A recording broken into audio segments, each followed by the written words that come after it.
السلام عليكم ورحمة الله وبركاته. أهلا بكم بقناة ماريا للطبخ.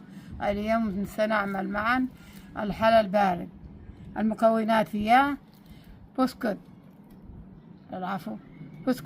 مطحون، وجوز الهند، وفستق حلبي أيضا، وعلبة من الحليب المكثف المحلى،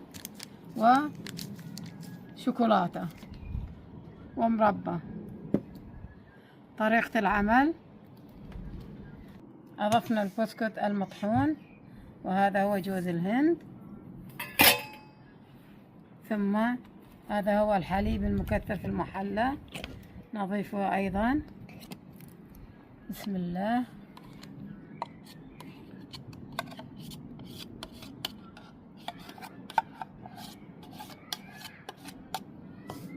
ونخلط الكمية. نبدأ بتكوير الحلا. بسم الله. كرات،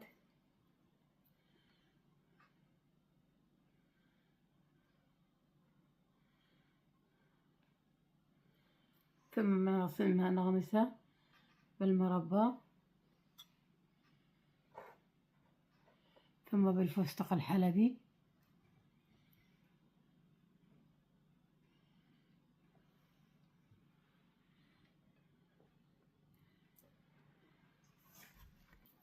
وهذه كرة أخرى أيضا نفس الطريقة. طريقة سهلة وبسيطة. نضع المربى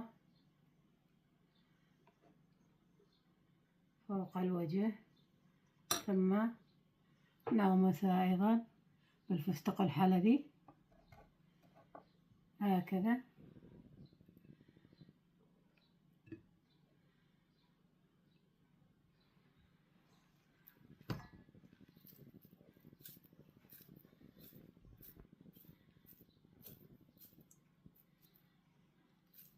ثم نستمر بالعمل لحد ما نكمل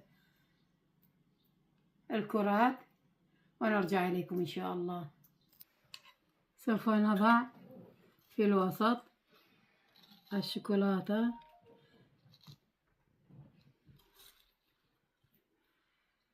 هذه آخر مرحلة، ثم نضعها في الثلاجة لمدة نصف ساعة.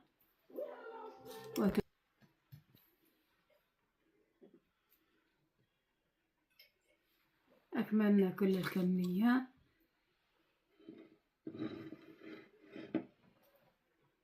جربوها، ولا تنسوا تكتبوا لي بالكومنتات. السلام عليكم ورحمة الله وبركاته.